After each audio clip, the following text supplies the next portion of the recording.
Bom dia, tudo bem? Pela graça de Deus, chegamos a mais uma quinta-feira e o subtítulo é Uma advertência para nós hoje. Nós temos somente uma pergunta, mas de extrema importância. Qual é o mínimo que Deus exige de nós hoje em relação às nossas finanças e votos? Vamos lá em Eclesiastes?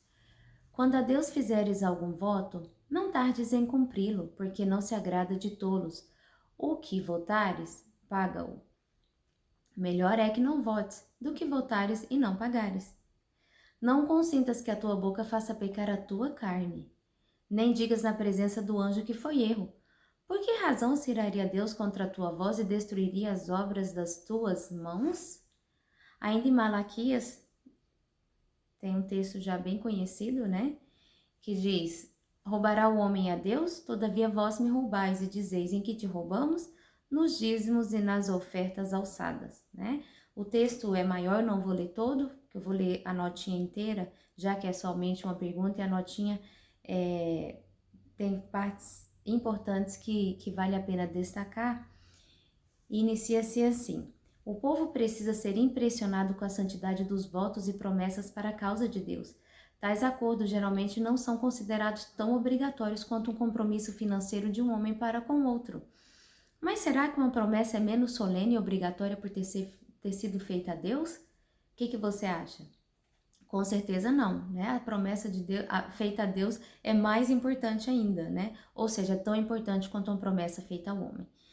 Pela ausência de alguns termos técnicos que não podem ser cumpridos por lei, será que o cristão pode se achar no direito de desprezar um compromisso no qual empenhou sua própria palavra? Lembramos que a palavra do cristão deve ser sim, sim ou não, não.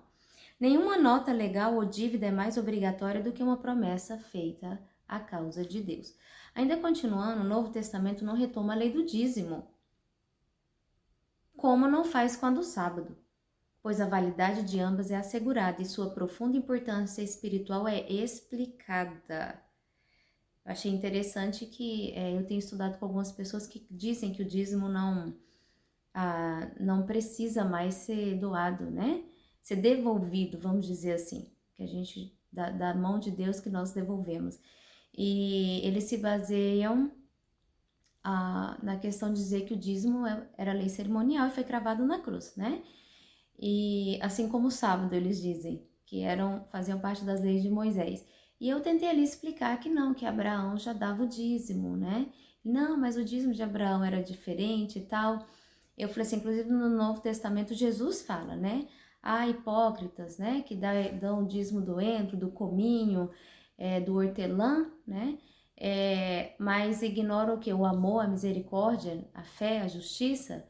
Devias, pois, fazer estas coisas, né? Sem deixar aquelas.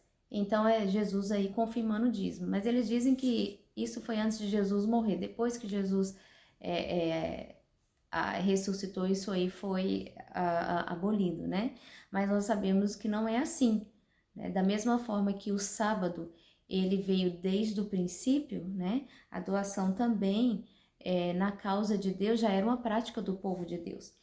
Retornando aqui ao finalzinho da notinha, diz: o coração dos homens se endurece pelo egoísmo, e como Ananias e Safira são tentados a reter parte do preço enquanto fingem estar de acordo com as regras do dízimo. No caso de Ananias e Safira, o pecado de fraude contra Deus foi rapidamente punido. Só que hoje não acontece assim, né?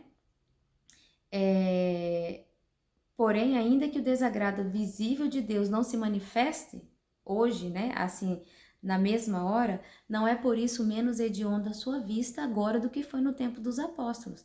A advertência foi dada. Deus demonstrou claramente sua aversão contra esse pecado. E todos os que se entregam à hipocrisia e à cobiça podem estar certos de que estão destruindo a própria alma. Então é uma coisa muito séria, né? Voltando à pergunta, qual o mínimo que Deus exige de nós, então, em relação às nossas finanças? É que nós venhamos a cumprir as nossas promessas, né? Se prometemos, temos que cumprir, né? E que os nossos dízimos sejam devolvidos, né? De acordo com como é estabelecido, os nossos dízimos e as nossas ofertas, né? De acordo com como está estabelecido na palavra. Que o nosso bom Deus possa nos abençoar, possa nos dar força, sabedoria, para que nós possamos cumprir o que está em sua palavra. Fiquem com Deus e até amanhã.